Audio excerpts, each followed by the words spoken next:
Good evening, my friends. This is the Grim Flayer. I hope you're doing very well tonight, and it's time for another Grim gameplay video. 3-minute deck tech, followed by 3 matches, followed by a segment where we dissect the deck we just played and figure out how to beat it with midrange. So, this is Elves of Kaldheim. Very excited. This tribe is near and dear to my heart. The first ever deck I really put together that was themed heavily as a child. Played it often as a kitchen table casual, and it was the first deck I ported from the kitchen table into modern. And this video is made on behalf of a wonderful fellow, Discord moderator Teddy Jund-Keyser, who is also an elf admirer, even though Teddy is a 3-color interactive deck player, Jund in Modern, Grixis, and similar decks in Legacy. Teddy admires the elves as well, so thank you so much, Teddy, for your support and for all that you do. This Elf League is for you. This Elf Grim gameplay video, I correct myself, is for you, my friend. Now, that doesn't count as the deck tech. Let's see if I can get the deck tech down in under 3 minutes. Let's go.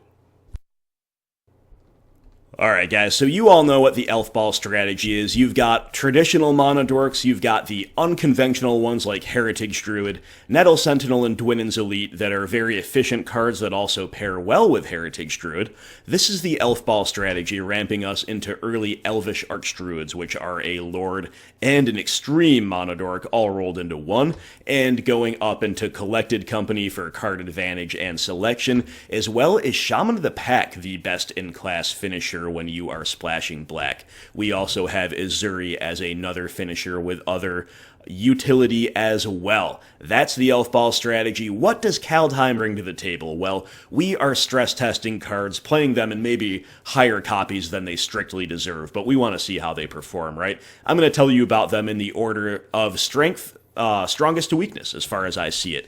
First up, we have a 4 of Realm Walker. This is a card advantage engine, a 2/3 for 3 shapeshifter. ETB, we're going to choose Elf. You can look at the top card of your library at any time, and you may cast creature spells of the chosen type from the top. So this card is really strong in this shell, I think. We play 38 creatures. It should hit just about 2/3 of the time, and with Heritage Druid, you don't just get recurring card advantage like once per turn, twice per turn if maybe you have a lot of mana. You can churn through like an unholy amount of cards, right? And Realm Walker is also seriously resilient for the context of the elf deck anyway, with natural toughness 3. So I think, given the fact that it only hits creatures and it's an advantage engine by itself, I think it makes sense to displace the Winding Way or Lead the Stampede slots that we would otherwise probably see in a deck like this.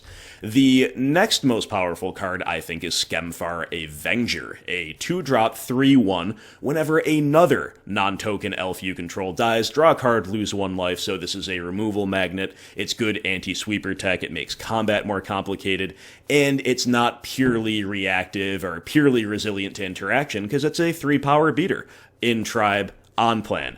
Big fan of this card. I think it would be more powerful than Realm Walker overall if it drew a card upon its own death. Sadly for us, it does not, but we've got 2 Avengers main, 2 in the side.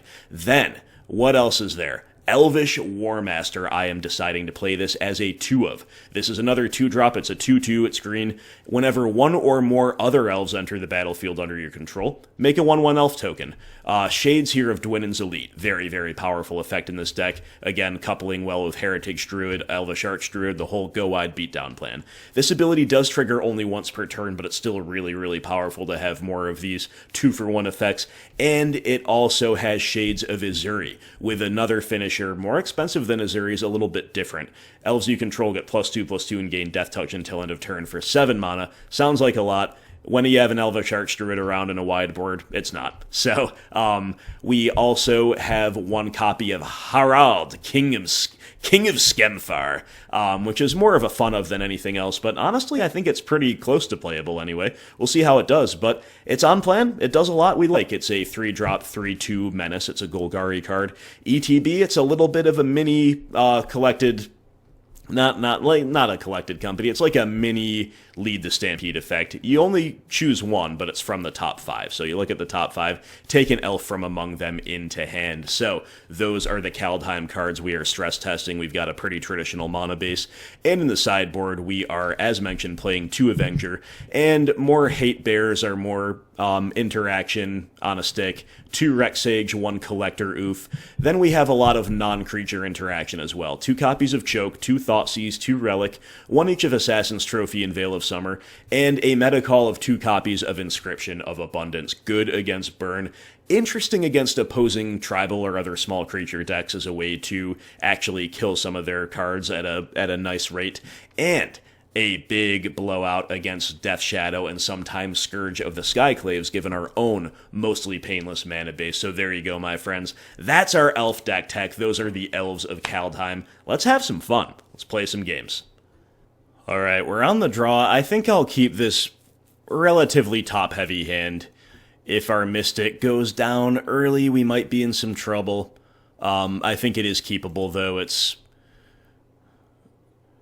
a strong majority of the deck that we have not seen yet is low curve and or 16 other lands. Therefore, if we're in an attrition matchup and we lose the Mystic... Oh, opponent's a big fan. Thanks much. Appreciate that. Good luck, have fun. You'll love to see it. You'll love to hear it. From Mark Moling, shout out to you, my friend. Thank you for your kind, kind words. Mark will keep 7 on the play and show us some action off of a Windswept Heath into a Temple Garden. What's it going to be? Giver of Runes. Got it. Green-white creatures of some kind. We draw a 3rd land. The good news is a deck like this is very unlikely to kill our Elvish Mystic T1. If opponent's a fan of the channel, they probably expected the Blooming Marsh and did not expect the follow-up Elvish Mystic. Opponent with no turn 2 play at the moment. We keep drawing lands. So, do we want to go with Realm Walker? I think probably the answer to that is yes. Over Harald. Then again, Harald is guaranteed advantage. Realm Walker will probably draw a Path to Exile. I'll play the King. Let's go with the King. The King can start getting some menacing beats in, too. I'll just take Shaman of the Peck instead of Skemfar Avenger. We were very flooded. We filtered 3 lands to the bottom, so that's pretty cool. These do go to the bottom, right? Yes. We like that. Ooh, Eladamri's Call. For Heliod. Oh no. Oh no. Our slow start very much punished here. Courser of Krufix, though. Opponent gonna stabilize if they can. We have drawn Izuri. Our hand is still clunky. We're not drawing the explosive thing, so I think we should main phase a Collected Company. If we main phase Coco and hit Heritage Druid plus some other spell, we can just play at least one more spell and then keep going. Alternatively, we could play Realm Walker and try to hit something that way, but that's probably not correct. So I'm going to get the Palace down, revealing a Shaman that they already know about, but we're going to cast a Coco. Heritage +1. That's what we want here. Elvish Mystic, Dwynen's Elite, not very good. And still 4 more lands. We've got, like, all of our lands in the top 15 cards, just about. Not quite, but you understand. Despite this, we are wide-ish. And if the opponent can't do much this turn, then maybe we can just cheese him with double Shaman of the Peck. They've taken 2 damage from Horizon Canopy. If we'd had even one more low curve creature, I think we would be going off here. But Shaman, I guess, is lethal anyway, right? The first one does 6, the second one does 7. Good enough for me.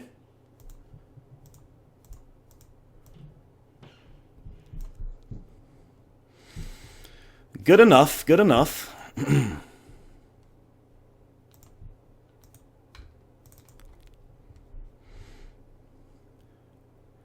Oh no, because then we don't have quite enough attackers. I was just, oh yes we do, because Menace! Because Menace! At first I thought we'd have exactly one attacker, then I realized we didn't, and then I realized Menace. Harald the King, let's go. That was pretty cool. Wow, that was exciting, I'm not gonna lie. Anyway, against Heliod combo, I assume. Assume it's not just a Value Town deck playing Heliod for, you know, the things that Heliod does.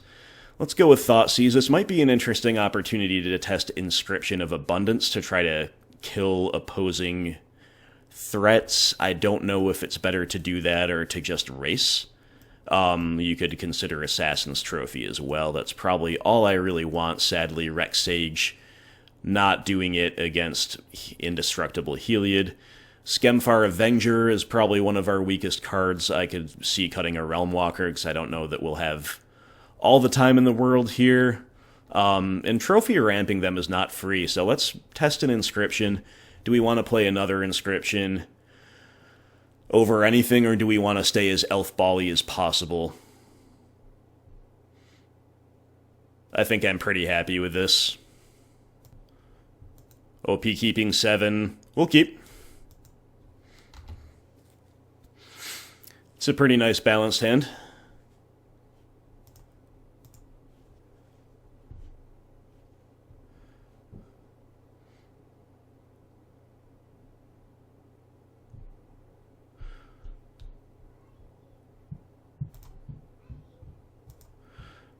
I guess we play our Dork over Thoughtseizing, but that's not completely clear, simply because we don't have the ability to double spell next turn, and like waiting to Thoughtseize until turn 3 might be a little loose. But I think we have to put our faith in the Elf Ball plan when in doubt. At least I'm going to here. But like, simply because we don't have a 2-drop, it's kind of nice to think about Thoughtseize turn 1, then Elf turn 2, right? We draw Heritage Druid. Not really doing much for us. Yeah, we have to commit to the Elf Ball plan.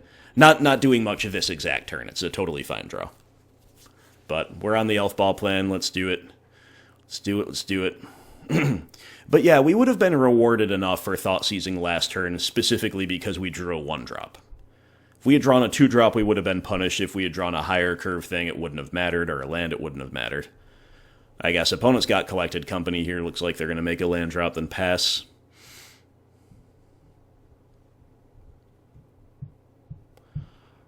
Let's see exactly how crazy we can get on our turn. Assuming that is indeed what OP does.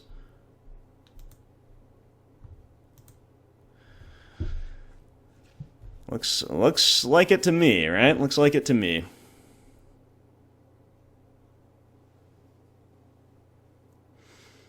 Or, I mean, they might be really thinking about a path or something, but no, looks like they're letting us untap.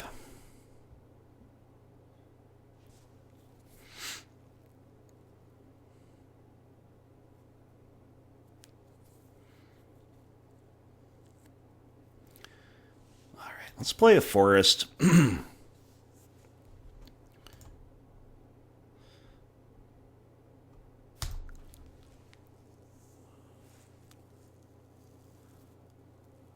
Lead on Heritage Druid, and then I guess Thoughtseize? They're going to Coco in response. Yep.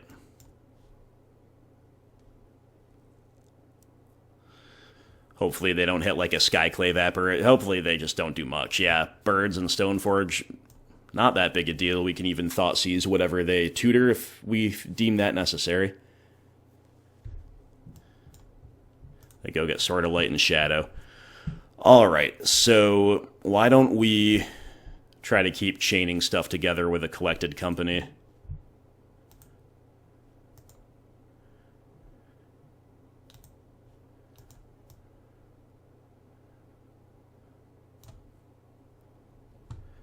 Double Shaman of the pack. There's also Azuri. Probably just taking double Shaman.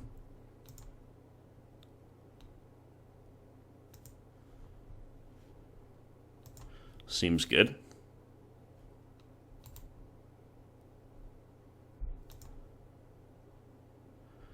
OP down to 9.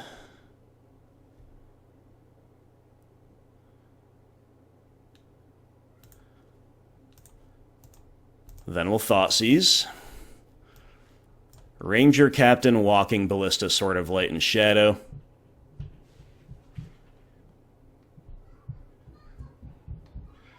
Take the combo piece. Tap, tap, tap for another Archie. Swing for 3.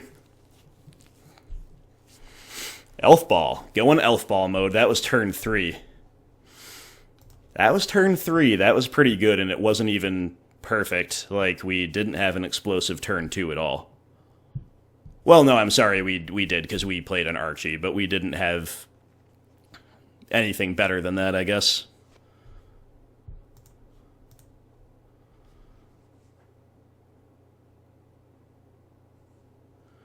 So the hope here is that opponent just simply doesn't have enough mana to cleanly leverage everything they need to do here.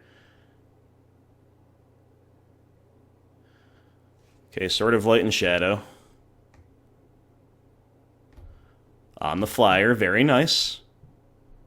They're going to gain 3 life, they're going to buy back the Ballista. But they are just pretty dead. Well, the life gain has good synergy, though. So it's all pretty cool. Pumping up the blocker, you love to see it. But yeah, opponent overwhelmingly dead with the beats. Good games, well played, all the best. Elf Ball, taking down Heliod pretty nicely, 2-0. On the play, keeping a 1-lander. We never don't have it, right? We want the second land on the top of our deck, and we also want the opponent to not have a turn 1 kill spell. Those two things happen, and the world is our oyster.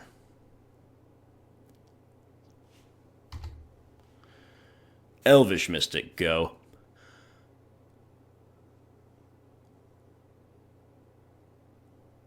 The esoteric art of deciding whether to play Mystic or Llanowar Elves. Totally arbitrary, you must follow your heart, my friends. Opponent, we got a tribal matchup going Curse Catcher mode, and we are going wide. We got Cavern, nice. Gotta remember that Curse Catcher can counter Collected Company. We don't want to walk into that one. But for now, we'll just go wide.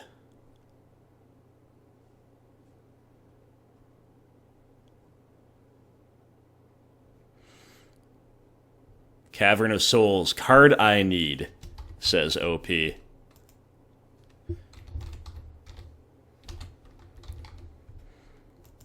Good luck, have fun, by the way. I bet most people could use a Cavern of Souls. It's definitely the priciest card in a lot of these tribal decks. Be a nice one to have around for those who don't necessarily need it. Still a cool one.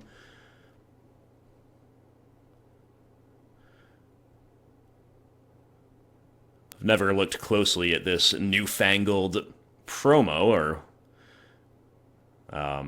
masterpiece or whatever the heck these are called. I can never keep the categories of names correct, but it's a pretty cool cavern.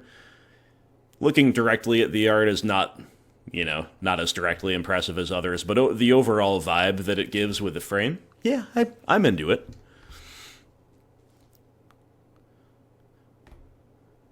Master the Pearl Trident.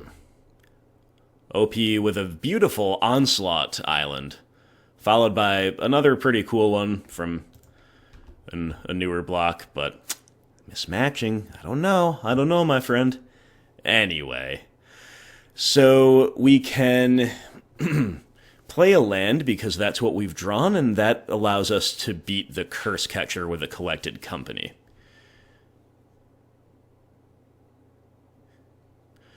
Alternatively, we can go Nettle Sentinel, Shaman of the Pack. Our attacks aren't great, so I think I'm going to go for the Coco while the only thing that can beat it is Force of Negation, right?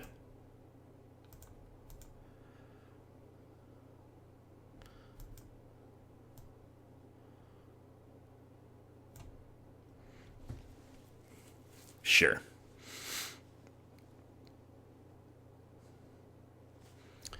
Are we rewarded? Yeah, fairly. Realmwalker and Dwynen's Elite are some nice hits. We'll name Elf, and we have a Llanowar Elves on top, so we get to keep going wide, making us really rewarded for hanging on to that Shaman of the Pack. A nice Elf Ball turn 3, you have to say.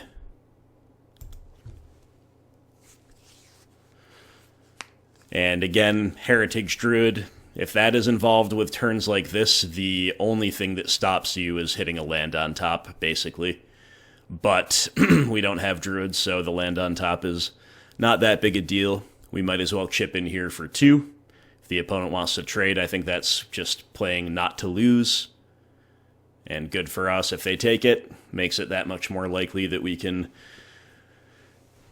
kill him on T4 with Shaman of the Pack followed by a big swing, even in the absence of anything else. We're going to 1, 2, 3, 4, 5, 6, 7, 8.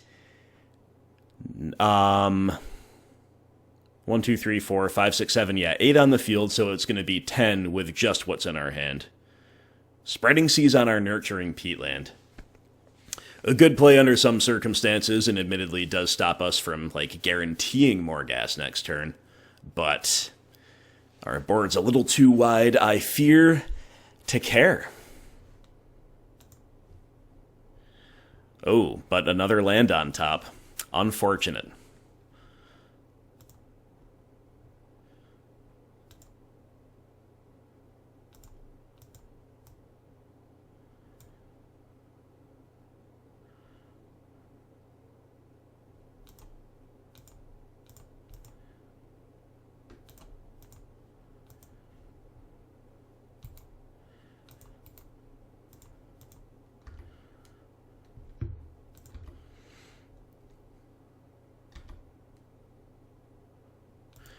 Okay, so we're doming the opponent for 8. Let's go to attacks. No Lord with all this is a little rough. So if we swing all out,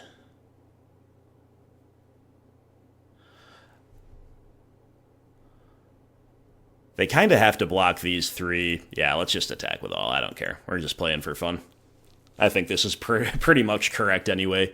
The only other attack that makes sense is swinging with just the 2 power and toughness minimum ones, but here obviously the opponent is going to take as many kills as they can without dying, right?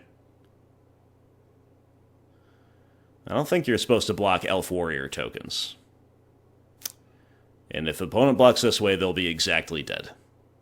So they have to trade with at least 1 2/2, and then they should probably eat Mana Dorks rather than Warrior tokens. Or just concede. I mean, they're pretty much dead anyway. Merfolk not coming back from that game 1. So, good enough for me. And honestly, a little unlucky that we did an Elf Ball even harder off of Realmwalker. So, I think I'm going to cut Skemfar Avengers here. Let's play a couple chokes. Think that could be fun. I don't see the need to do much else. You know, Thoughtseize and Trophy are okay. We're probably supposed to play a kill spell, actually. Let's play a single trophy. And let us cut... What should we cut here?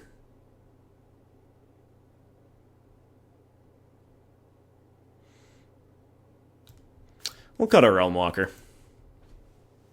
So with Merfolk, you should pay close attention to their mana base. It looks like a mono blue deck from the opponent. Opponent also mentioned in chat Cavern of Souls as a land they need. That leads me to believe mono blue even more, probably budget, possibly all literal all islands. But lots of Merfolk decks are relatively choke proof, so weigh that carefully in your considering when you are deciding, how aggressive you want to get with trying to choke out a Merfolk player. We've got another one land keep. If we draw the second land, we're off to the races. If they have spreading seas, we're actually in a lot of trouble. But they don't.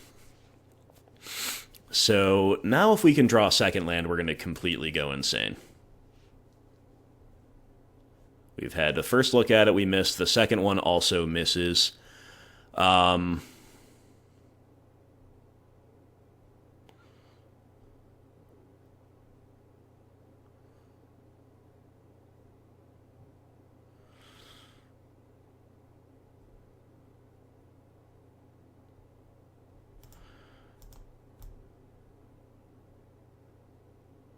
So I guess we're going to just play both Heritage Druids. The Choke is a great draw if we can just make mana next turn. So I'm just going to play both Heritage Druids, basically with the express purpose of beating a single removal spell. And therefore continuing to be slowed down to the point where Merfolk can race us. If we just get to untap, we have so many different pathways we can take.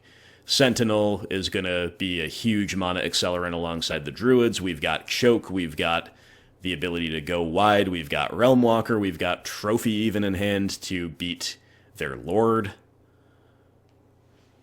We're definitely not taking any kind of blocks or trades here. This is a very good matchup for Elves, by the way. Merfolk has a lot of tools, but they can struggle to efficiently disrupt Elves, and they certainly can't race Elves heads up, right? Ooh, Tidebinder Mage. That's a good one right there. It's definitely going to slow us down. Especially if we fail this to hit the second land, which we do. But at least we can do something here.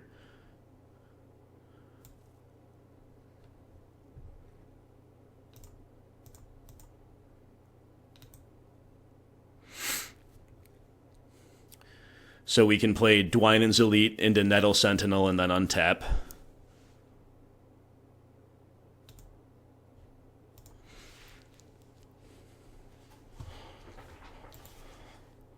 Always yes, always yield. Yep.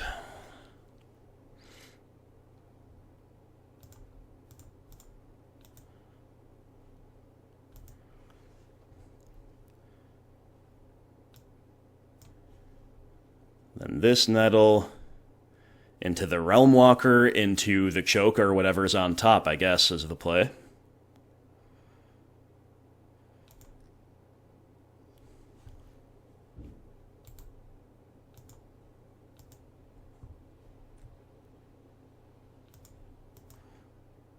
And it's yet again a land on top, getting really unlucky with our Realm Walkers, but I hope you see the potential here.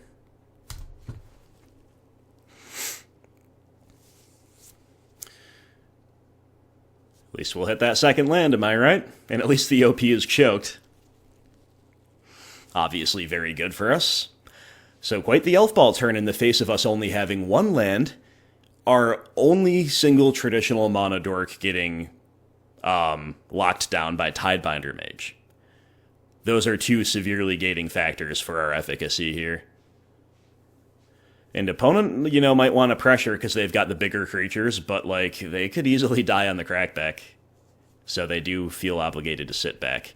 Alright, we just want to see a little something off the top to go nuts with Realm Walker. We have it. Nice, okay. So we should cast Dwynen's Elite this way. There's an Elvish Mystic, very nice. We get to keep going.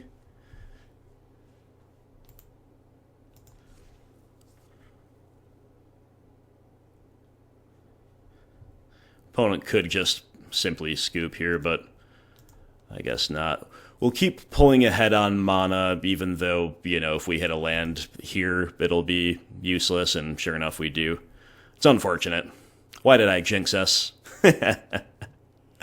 That's alright. The opponent's still just choked, right? Still just, like, not really doing anything. Before our mana expires, because this is going to enter tapped, let's trophy the Master of Waves. Or the Master of the Pearl. I know this gives them a land that they can partially operate with, but it's still a good play. If only we could play this land off the top too. Come on, Realmwalker, why don't you just break the game in half for us, right?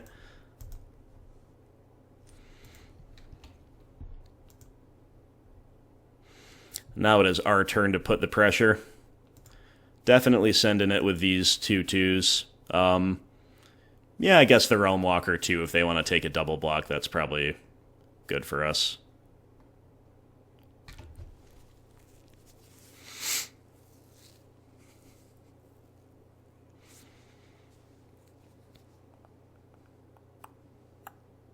That's the game. All right. Insane elf ball under those circumstances. Gotta love it. We will keep a pretty balanced looking hand, but one that's relatively dependent on this dork living, right? So of Guiltleaf Palace, obvious thing to say, but always reveal the one you intend to play. No need to give the opponent any information you don't have to. Under most circumstances, this is like a Bayou, a non-fetchable Bayou in this deck. If this dork dies, we're going to be in some trouble, and we're against a Mountain Lava Dart deck. Uh-oh. Bad matchup alert. Lava Dart deck. Since when? Alright, anyway. Yep, we gotta operate off a Peatland against the Lava Dart deck, too. This is really bad. Let's play Skemfar Avenger, but, of course, the whole idea here is to have explosive turns and then present Avenger alongside other must-answer threats, and or curve out in such a way that, like, you know, it's a more against a mid-range deck, and we're forcing the opponent into some interesting decisions. These mono-red Prowess Lava Dart decks, they just have such tempo and such speed and aggression and such an enormous density of kill spells that even though I think Avenger is very good in general against interaction, the Prowess is not where it shines, right? Because Lava Dart, it just wrecks it. We did force the opponent to cash in a mountain, though. That's something. We've got other problems, though. And light up the stage, that's a big problem. Okay, we're against Izzet. Alright, Guiltleaf Palace, that's actually pretty good. I'm just going to go wide here with Mystic into Elite, present a board.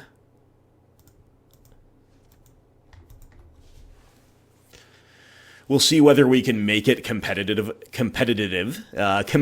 enough for the Peatland to be a deciding factor. Like, if we lose just barely and we lose by like 3 or 4 life because we had to tap Peatland 3 or 4 times, I honestly think that'll be that'll be better than average, right?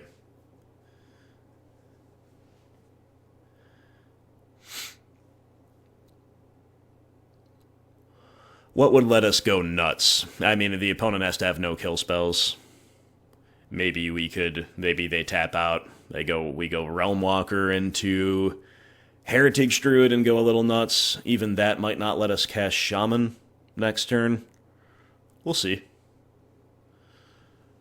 We definitely take the hit. You know, they might be on another light up the stage, but that's actually not the worst, because one of the ways we could post-combat Lava Dart.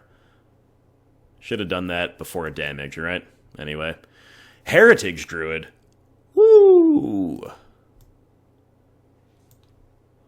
Okay, we get to go Druid into Realmwalker. Into, hopefully, something really nice, like another Dwynen's Elite to let us keep going. There's a Nettle Sentinel. Alright, we'll take it. It's advantage, and we're setting up for a powerful turn next turn. Don't have to tap Peatland this turn. Still got Shaman in the back pocket. Okay.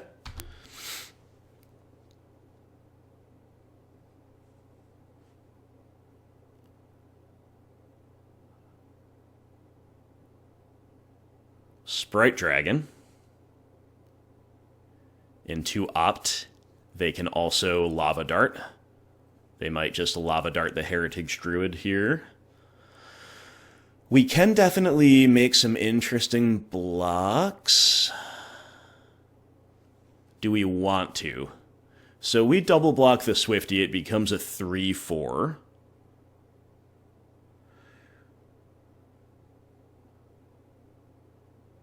It can't kill both, so are we supposed to take that kill, or are we supposed to try to Elf Ball them as hard as possible next turn? I think we're going to go for the Elf Ball as hard as possible next turn line.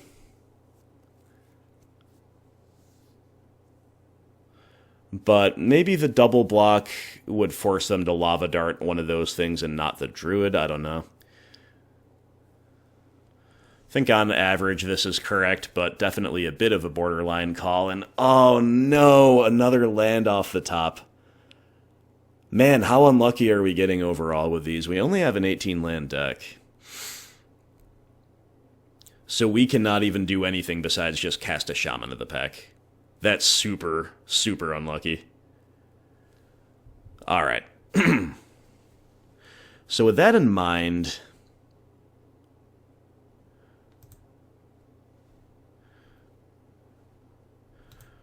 I guess we just like attack for 4 because we get the free untap with Nettle, attack with Realm Walker because we won't block with it, and then try to live next turn.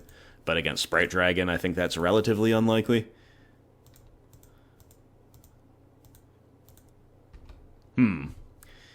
Yep, too many lands on top this league for Realm Walker to really shine. Nevertheless, I think it's looking pretty good.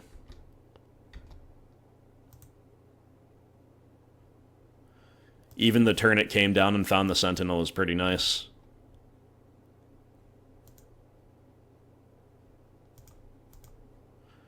But yeah, we're flooded and we're in a very bad matchup and we're having other things go wrong, so I still don't, again, expect to get there, but we're doing alright.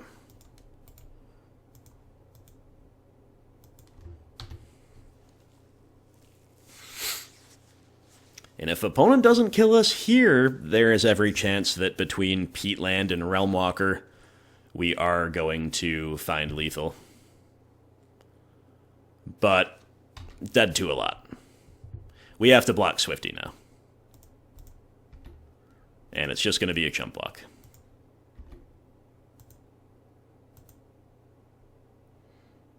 I no longer care about the advantage of potentially killing it in combat. It's just like, can you kill us now? Or can we kill you on the crackback? I guess they can... Oh, the Monomorphos during after blocks?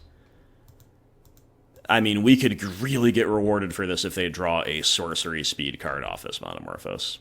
They could also just have the kill lined up already, and they're just, you know, playing the quote-unquote right way, even though they don't have to because we're completely hellbent. Mutagenic growth.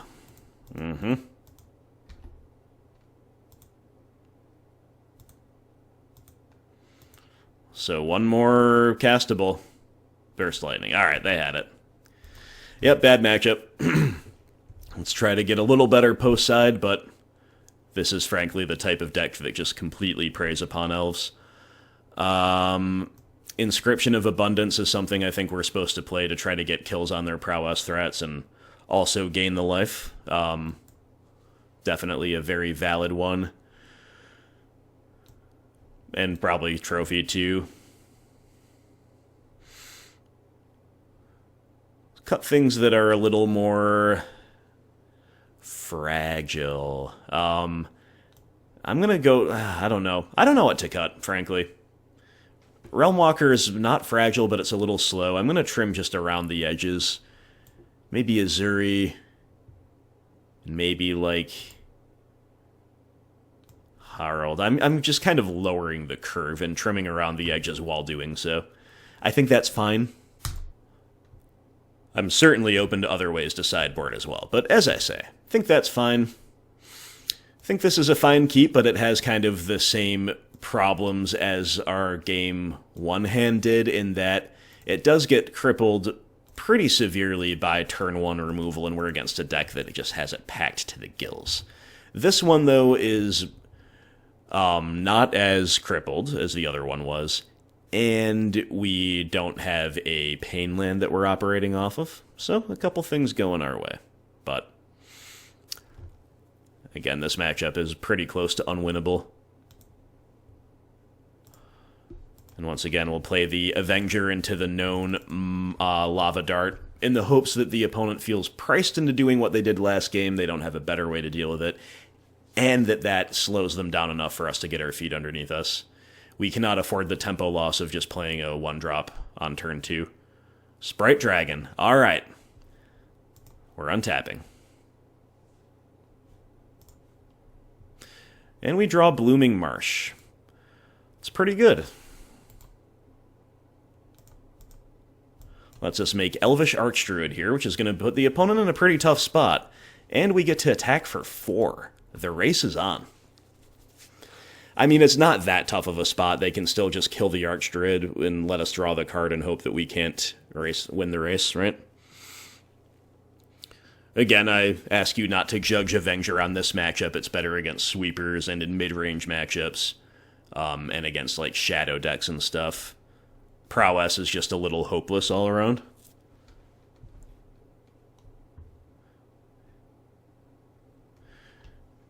If it was a more truly defensive card like a 1-3, it would be better in this matchup, I think, but worse overall. As far as I would say. Entity. Got it. Opponent making a big board, but are we going to get to untap with Archie? That could be a way to win this seemingly unwinnable one. They'll shock in for good old Burst Lightning. But they target Avenger, not Druid. Playing more of a value game, but... whew! Talk about being a removal magnet.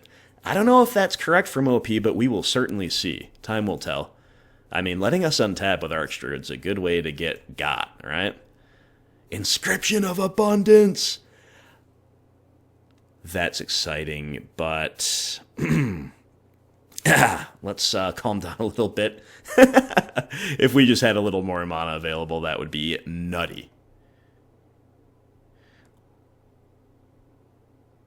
That would be nutty if one of these Realm Walkers was a low curve card. Because the kicker, well, no, the kicker is... okay.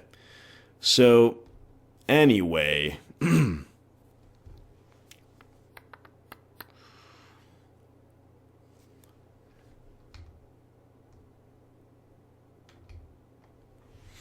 So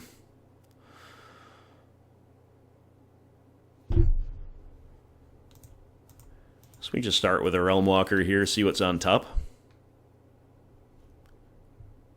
Can get rewarded with a Heritage Druid, but it is a land. How is it possible to get so many lands on top this league with a Realm Walker? I ask you. So, that's a little rough. We now have to try to A, not die this turn, which I think it's pretty likely that we die. And B, even if we can't die, we're going to start losing important cards. Yeah. Again, this is just the matchup from hell, so that is what it is.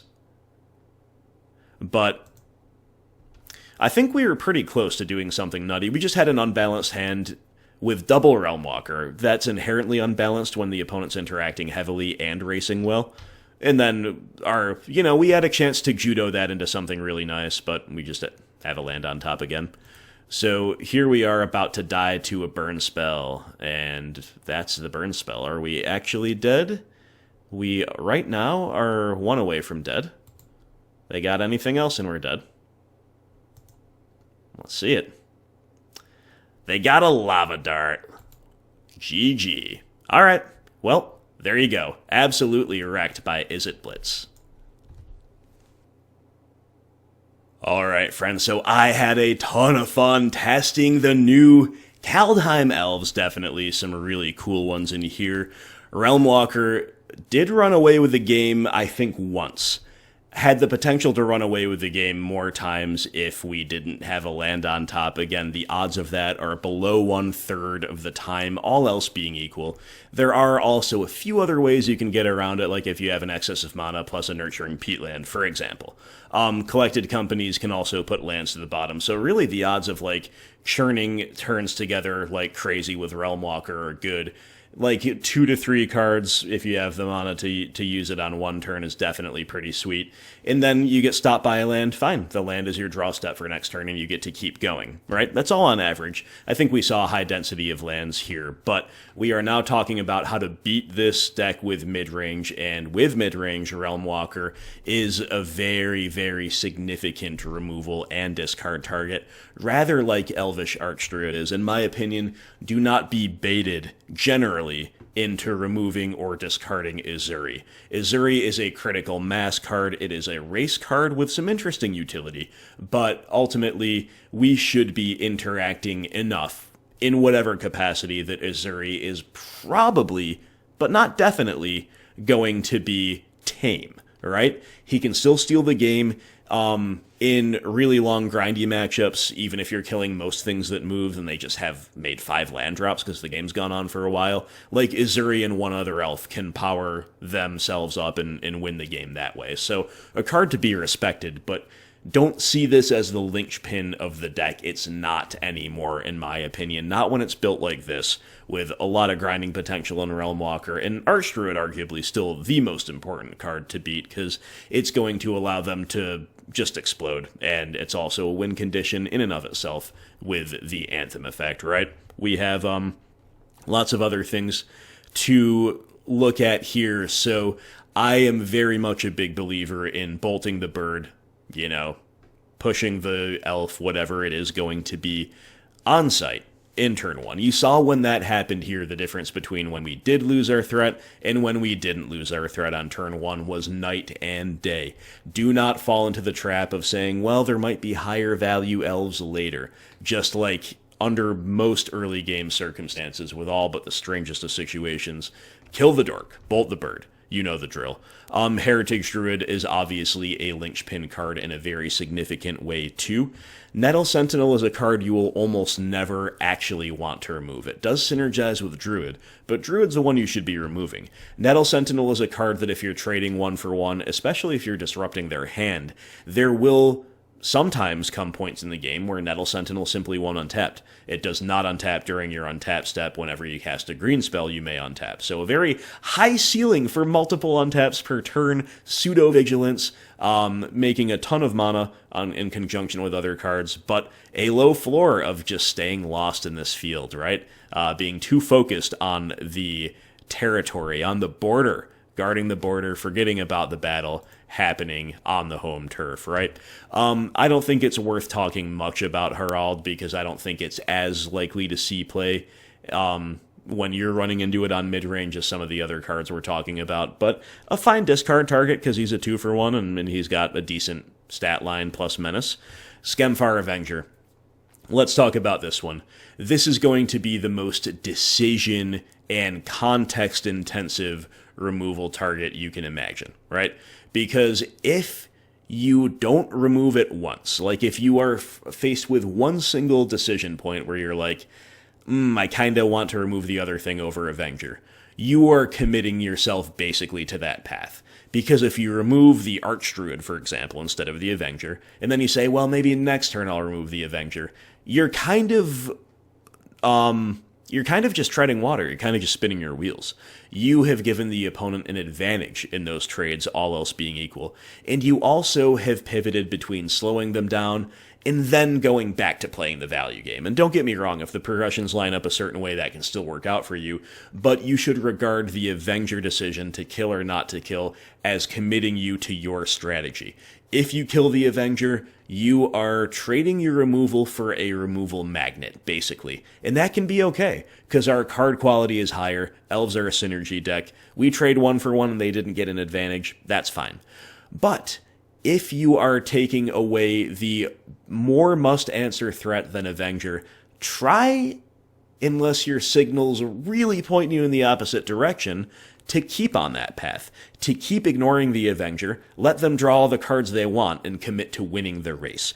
The best way to realistically achieve this is with a turn 2 Tarmogoyf, or maybe with a turn 2 Scavenging Ooze, where the life loss of Avenger can help you end the game quicker. Your card quality can help you end the game quicker. You are just tempoing them out and racing them, and allowing them to accrue card advantage that hopefully they cannot use before it is too late. So Avenger, very much a skill testing card, I would think, to play against. Definitely going to shine against us on midrange. Note that Plague Engineer still kills it, so it would be kind of funny if they had a board of like a bunch of 2/2s and maybe 2/3s of Realm Walker, but no Lord, and you're able to kill the Avenger with Plague Man, but not kill anything else. Obviously, all their low card stuff, low curve cards are X1, so that's unlikely, but it would be kind of funny. But even if you get a big board wipe with the Plague Man, you should still take it. Yes, they're going to draw a bunch of cards, but they are going to be rebuilding from more or less scratch, and they're not going to find significantly better cards than they had that make up for the massive tempo loss. Slowing Elves down is a big part of how you get there. Try to be calculating Shaman of the Pack potential damage, kind of like you would against Burn. It's a little bit tougher because Elves can explode onto the board out of nowhere, but you understand the point. Respect your life total with fetches and shocks, and also learn to recognize the classic sign of I'm passing, holding up Collected Company. Many Elf players will do this, but I think more and more these days they will also have incentive to main phase the Coco. But against a discard deck, if that's their last card in hand, maybe they want to bait a discard spell, right? This is a deck that can definitely play Veil of Summer. You have to respect that, but you also don't necessarily need to as aggressively test for it. Here's what I mean. So against a control deck with a lot of cards to play at instant speed, you kind of gotta go for it, even if you think they're representing Veil of Summer, if you don't have anything better to do, right? If you don't have alternative plays, Inquisition them, Thoughtseize them, see if they have the Veil of Summer. You'll get it out of their hand that way, and you won't time walk yourself. If you play around Veil and they just have Opts or Omen of the Seas or anything else under the sun on the end step, you're losing that way too. But with Elves, if they want to play a chicken game with a mid-range player and they're holding up Veil of Summer and slowing themselves down, that plays to your advantage as the mid-range player. So if you think they're really obviously representing Veil, do not feel obligated to test the waters for it. They don't have many instant speed things. It's only Collected Company. It's pretty obvious when they have that. So, allow them maybe to time walk themselves. That can be a form of advantage as well, depending on the context. Other than that, Elves don't traditionally have a ton of things to bring in mid-range mirrors. One card you might see is Shaper Sanctuary. You've got to respect that one. But I might expect Skemfar Avenger to kind of displace that a little bit.